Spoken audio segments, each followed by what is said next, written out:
Should retirees be forced to take a pension? G'day, this is Neil Benson and you're listening to That Super Show. In this episode, Sarah's rolling her eyes at Donald Trump and I share what I learned about AI at ART, Westpac and TAL before APRA pours cold water all over our AI ambitions. Let's go. Welcome to That Super Show, the podcast where we talk about all things super from the inside. I'm Neil Benson, Chief Product Officer at Chandler CX. And I'm Sarah Penn, CEO of Mayflower Consulting. Each week we unpack what's changing in the industry, what funds are wrestling with, and how tech and regulation are shaping the landscape. Sometimes we bring in expert guests, but mostly it's just us having a real conversation about how super is working and what could make it even better. Let's get into it. G'day, Sarah. Welcome to Chandler. Hello, Neil. Thank you very much for having me. It is very exciting to be here in a real office with real people. For those not in the know, so I've taken a new role at Chandler. Sarah and I are recording in our boardroom today, and right outside is one of our big printing presses. So Chandler prints lots of statements and communications for superannuation funds, amongst others. Hopefully there's no big print jobs running this morning because we're going to record a podcast. It is very cool. You should see the rolls of paper and stuff. It's a long time since I've been near a proper printing setup, and it's very cool. Well, Sarah, let's get into it because there's a bunch more Treasury consultation papers that have been released recently, and we wanted to cover some of those for our listeners. The first one is the strengthening, what's it called? Enhancing member protections in the superannuation system. Thank you. And it is a beast. It is. There's a lot to cover in this one. So let's start with, we're just discussing the definition of a platform trustee. So part of this paper is maybe going to bring in some slightly different regulations for what Treasury is coining a platform trustee. But they struggle in this paper to kind of define it. Do you want to have a crack at it? No.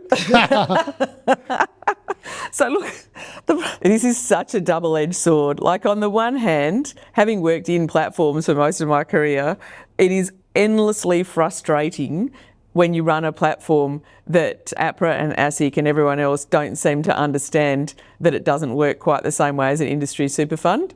So prima facie, and probably 20 years ago, I would have gone, good.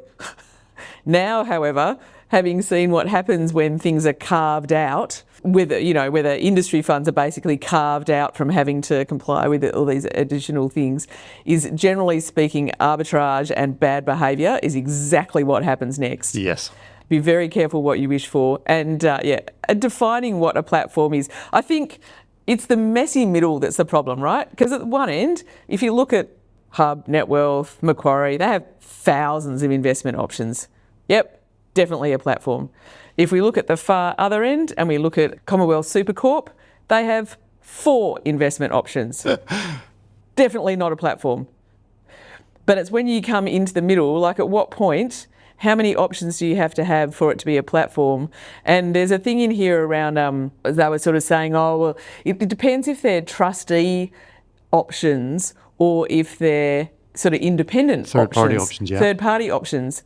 But the problem is, you can easily turn a third-party option into a trustee option by going, okay, let's pretend we've got a Mayflower super fund, and Neil, you can be the Chandler managed fund. So you come to me and say, I'd like to put the Chandler managed fund on the Mayflower super non-platform, and I say, oh, that's lovely. Well, we're not a platform. So what we'll do is we'll call it the Mayflower printing investment option.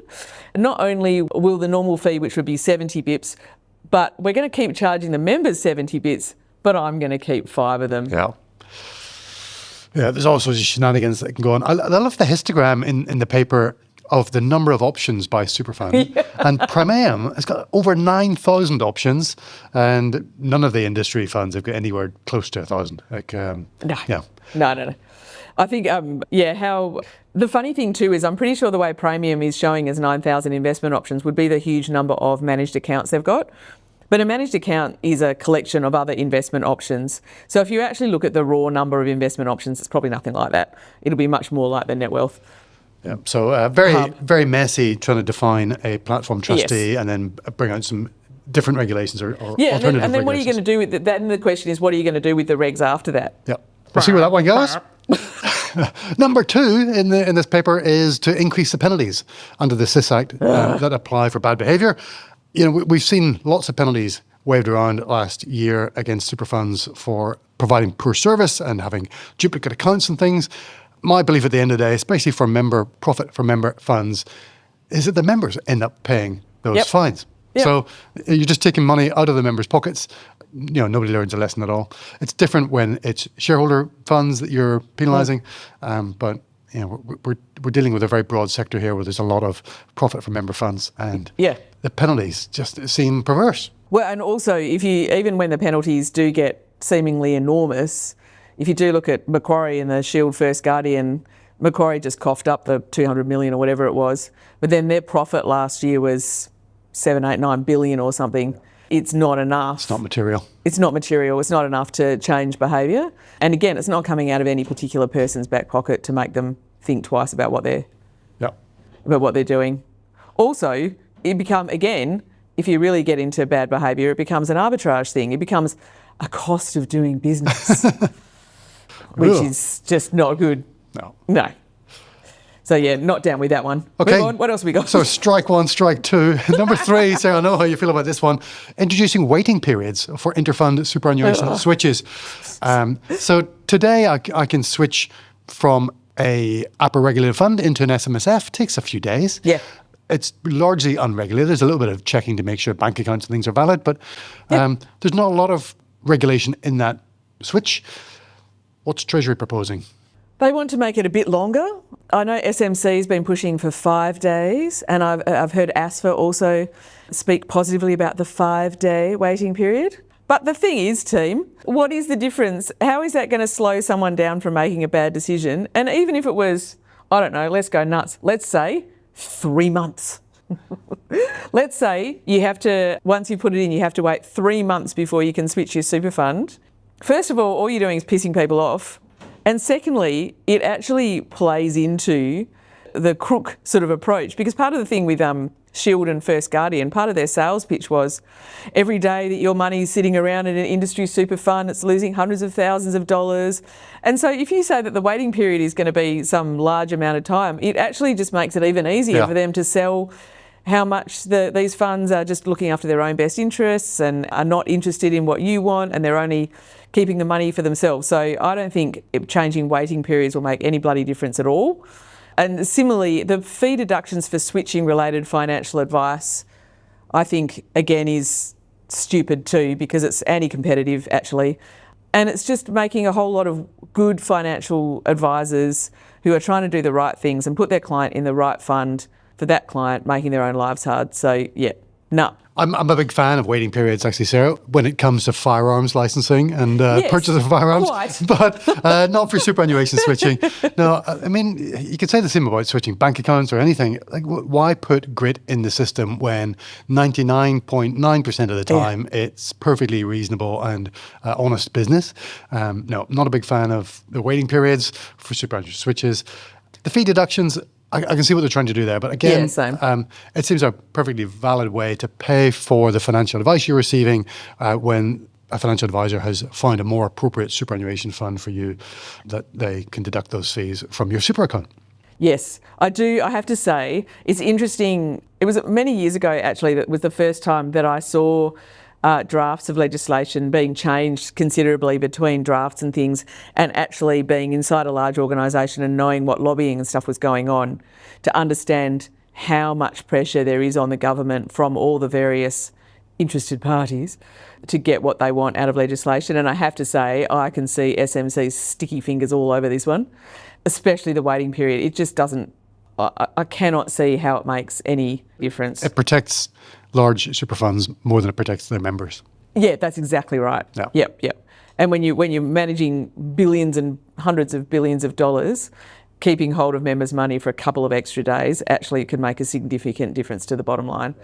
Yeah, so I'm not down with it at all. What I would like to see around switching though is when, which is not in here at all, but if anyone wants to, think this is a good idea, when people go into a platform or an SMSF and they only invest through those things in one asset, that's when I think the alarm bells have to go off significantly. Because the whole point of moving into a platform is to have access to lots of different assets and to be able to build a portfolio that balances up risk and has the right asset allocation and does the right thing for that member.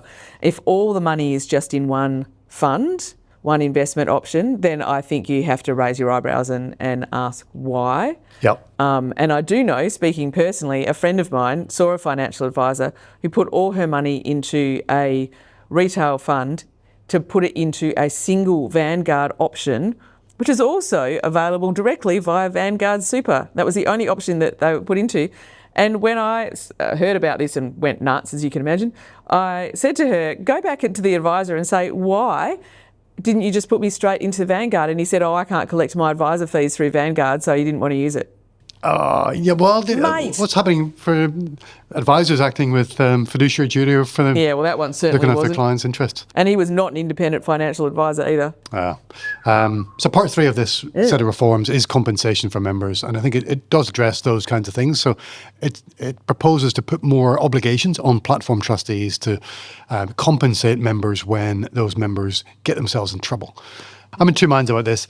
I think platforms do have a duty of care over their members to make sure that they're diversified, that the investments that they've chosen are fit and proper, not dodgy, private credit options for building contracts that are going to go bust. So they have a duty of care to regulate the investments that they offer and then help make sure members are diversified whenever they come in. Yes. When I first looked at this, I sort of rolled my eyes and went, oh, really? But I don't mind this one. And the reason that I don't mind it is I think this, of all the things in here, will force the platforms, won't force them, but will be strong encouragement for them to want to do more of that ongoing monitoring that ASIC is looking for investment options and members, because this is where it really comes into play, right? If members have all their money in a single investment option in a platform, as the people who run the platform, you'd be wanting to ask why, why is that? And occasionally it might be the case that the only way they can get access to that investment option is via a particular platform because it's not available to retail clients or whatever.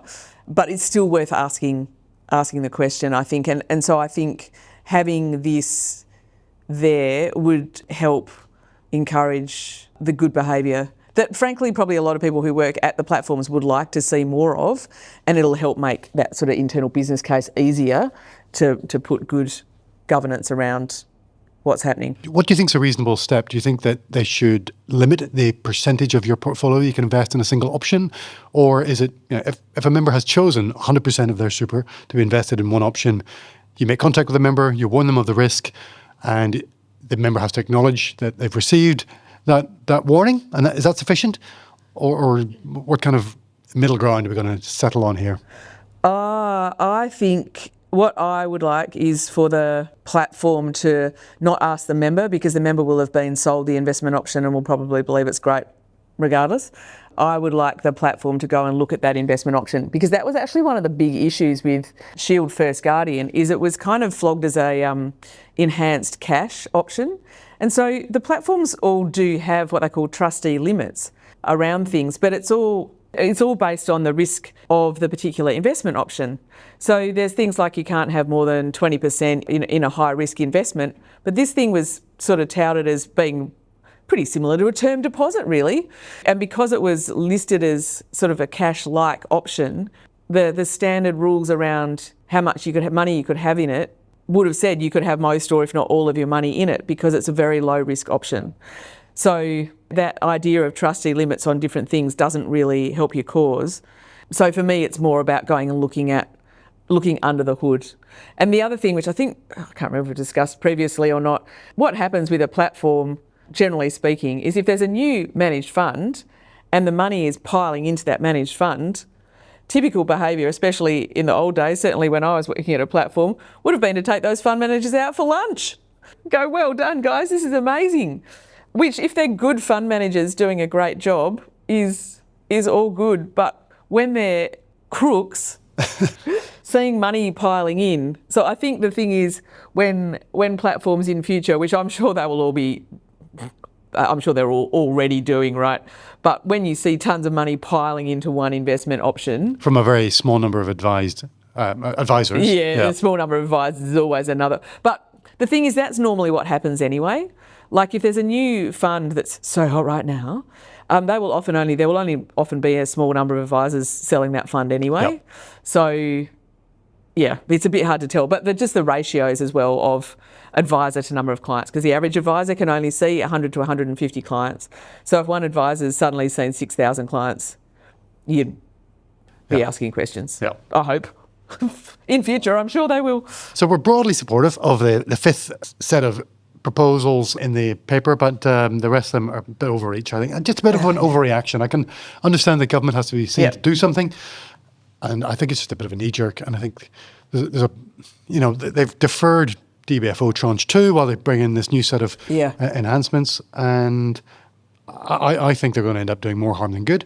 And by delaying the better good in DBFO Tranche 2 around nudging and guidance, they're doing a lot more harm to the vast majority of members. Yes, well, worse than that, my sources on the inside tell me that DBFO is dead.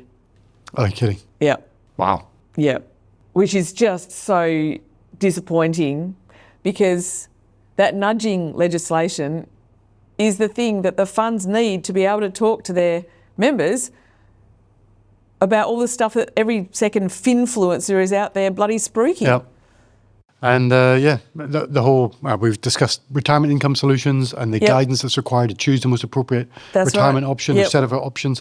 It's going to require a lot more education and guidance and, dare we say, advice from funds and clarity on how they're allowed to do that. Yep, that's exactly right. And apparently all of that's on ice. Oh, wow. As I used to say about a failed business venture that I had. The question is it cryogenically frozen, or has it been chopped up by the mafia and stuck in the deep freeze? Well, that's... Hopefully this one's only been cryogenically frozen. Dr. Molino, the invitation is still open to come and join us and let us know what's happening next. Yes, we would love that. Yeah. The second paper that Treasury has published is Curbing Lead Generation Activity, Sarah. Again, a reaction to the Shield and First Guardian debacles, where there was a lot of third-party lead generation going on. These are private marketing companies. They're not regulated. They're not acting on any kind of license, and they are using social media advertising, cold call tactics, sales pressure tactics in order to generate leads and sell those to financial advisors. And the method of remuneration is kind of irrelevant, but sometimes it was per lead, sometimes they were engaged under a contract and paid a monthly retainer.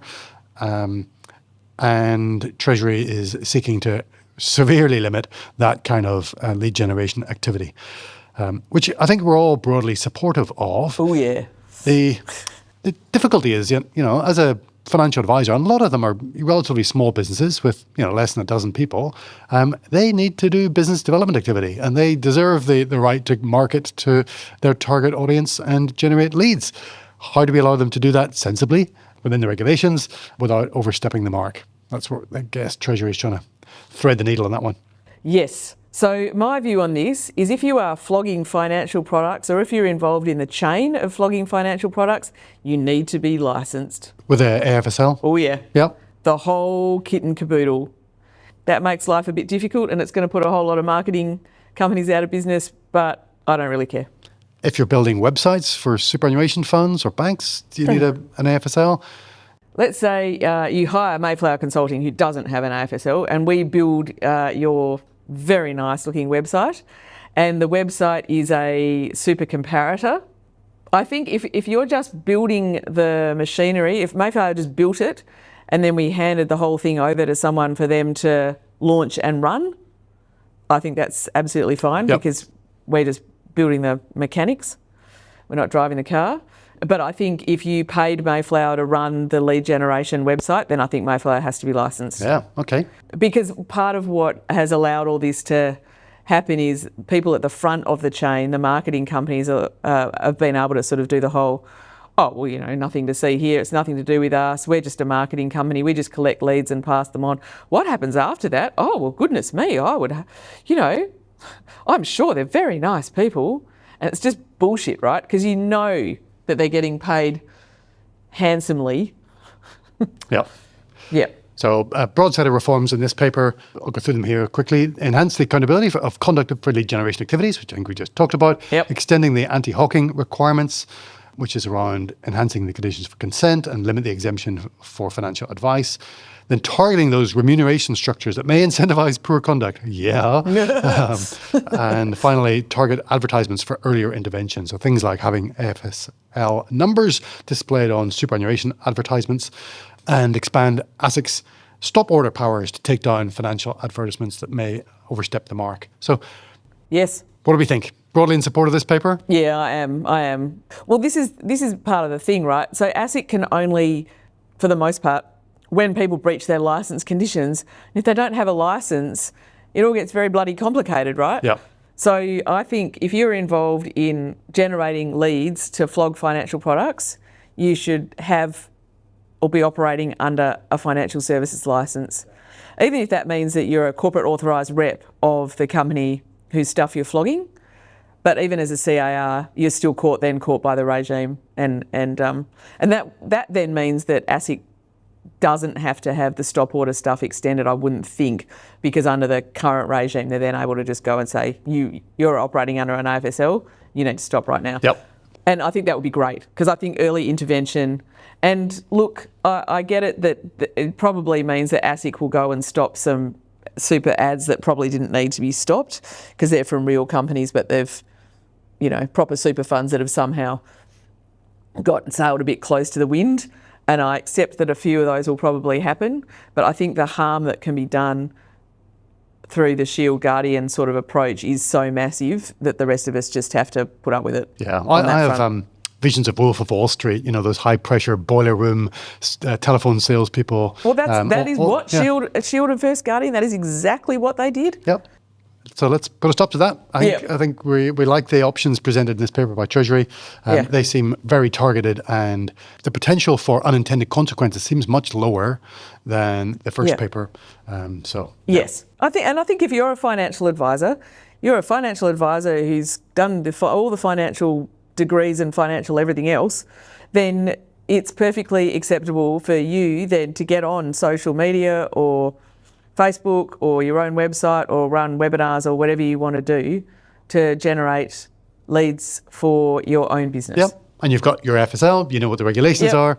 And, that's right. Yep. And if you run afoul of those, then yes, ASIC should definitely take action. I would like to see them use those stop order powers that they have potentially a bit more. I've certainly seen some pretty shoddy financial planning ads and things in my day. I haven't looked closely for a while, so I'm sure they've all gone. But yes, for the most part, I think this one is all a really good idea. What do you think, on a slightly related topic, probably 2 years ago now, that ASIC brought a whole lot of finfluencers into their office and said, you've got to stop. None of you are licensed. You're all providing general financial advice. And some of it is well-intended, but some of it's wrong and harmful, and because you don't have a license, you're going to get in big trouble. And so a lot of influencers stopped creating content. Some still do, and some have gone and got licensed, which I think is great. Yeah. But I think it's left a gap that a lot of financial advisors have actually stepped into with YouTube channels and podcasts, providing great general advice, educational advice, and there's disclaimers and warnings at the start of it that it is general and you shouldn't act on it without engaging a professional. Do you think that is going well? Do you think that was a fair action by ASIC at the time? I do think it was a fair action by ASIC at the time. For me, when it's always helpful to look at another industry that in some ways is similar, and the medical industry is always the one that comes up for me. And part of the reason is because what you promote can have long-term consequences for people that they won't understand straight away. Also, because you're speaking from a position of authority, people will tend to just believe what you say, and they don't have the background and the training and whatever to understand whether it's right, wrong, or otherwise. And so the same way, you're not allowed to stand up and say you're a doctor and give people medical advice, even general medical advice, without being appropriately licensed. I don't think you should be allowed to give financial advice without being licensed either. Yeah, okay. Well, let's make sure we don't provide any financial advice on this podcast. This is not even general advice only. This is no advice. No advice at all. We're going to keep our hands clean. The final Treasury paper here, Sarah, is changes to the compensation scheme of last resort. I have been pretty critical of this compensation scheme. I think it came out of the Royal Commission, the Hen Royal Commission a few years ago.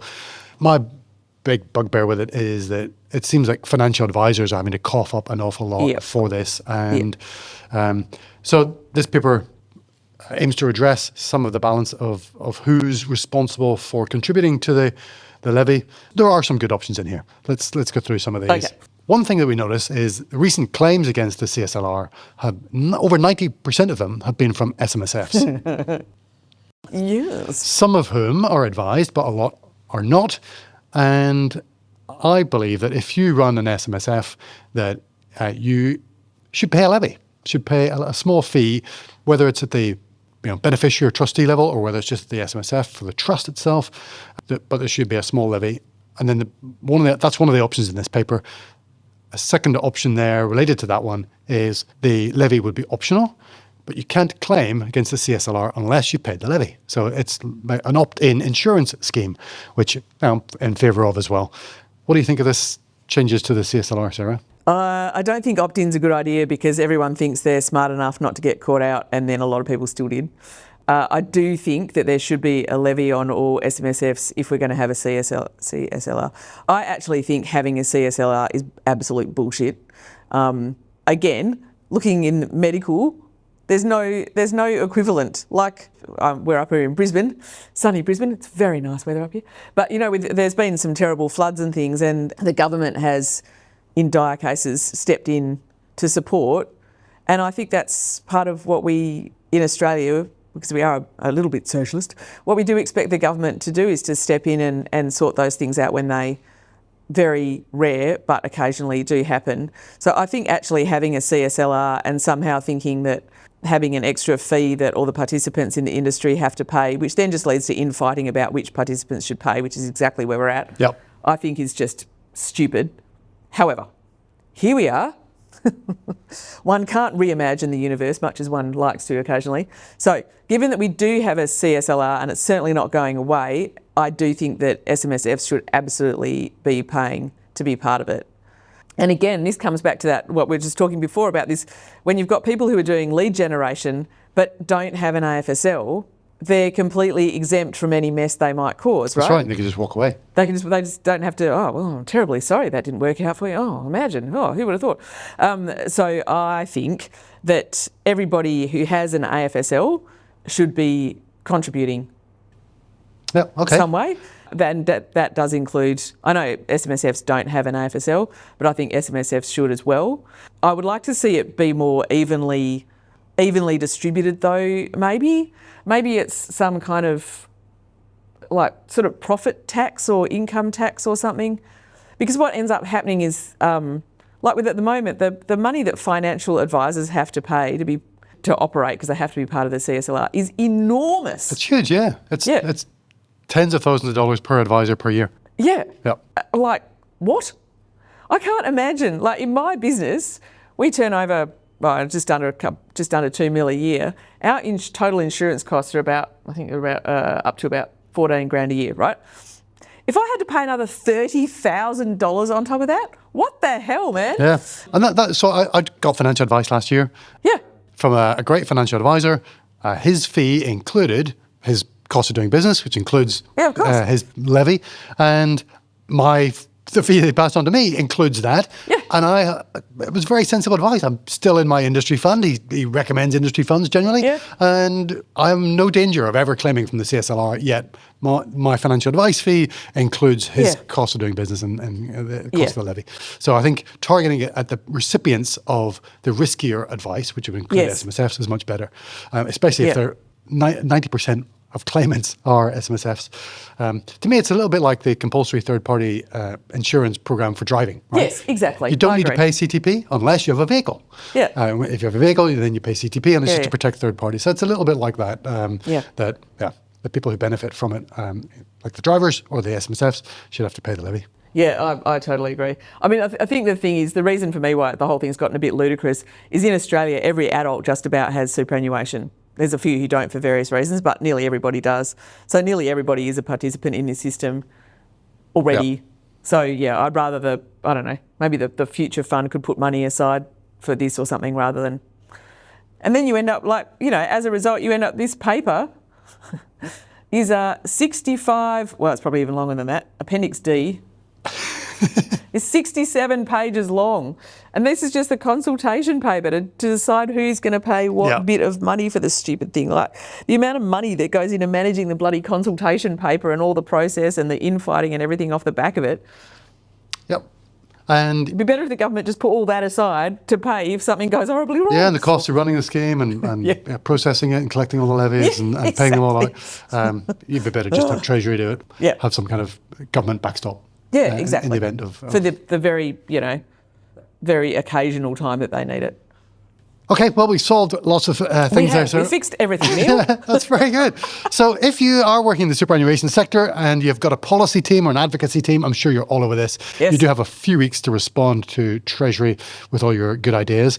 You're welcome to copy the ideas that Sarah and I have given you on this episode. Yes. And or if you think we've got it completely wrong, come on and tell us all about it. We'd love to have you. Do you think FSC or SMC are going to join us on the show anytime soon? Because probably not after I accuse the SMC of having their sticky fingers all over the paper. Yeah. But sure. So they're having a little bit of a disagreement at the moment, a difference of opinion, because I think the SMC has put out some data that a lot of the people switching from industry funds into SMSFs were younger, small balances, unadvised members, and the FSC disputes that version of events and says that their data shows that people who switch tend to be older, have higher balances, and the vast majority are advised, and therefore the SMC proposals to make switching harder with the fees and everything else is unnecessary. So interesting to see those two in the press going head to head, glancing blows. It's we all have our point of view, and I think it's good that these things are shared. Yes. But it's funny it certainly makes for a more interesting industry to work in. Yeah, for sure. So I'm sure you've seen that. There'll be links to those and everything else that we've discussed in this episode in the episode description. That's Super Show. And if you want to follow us, we're on all the podcast players. Please subscribe. Tell all your friends. Yep. Please click follow if you like this episode. And make sure that others get to see how many people follow the show, which really helps us. And we'd really appreciate that. Thank you so much. Bye for now. Thanks. See you soon. Thanks for listening to That Super Show. We hope today's episode gave you something useful to take back to your team. If you're thinking we should talk, we'd love to chat. You can book a meeting with either of us via the link in the show notes. And don't forget to follow the show, share it with a colleague, and drop us a line if there's a topic you want us to tackle. Catch you next time on That Super Show.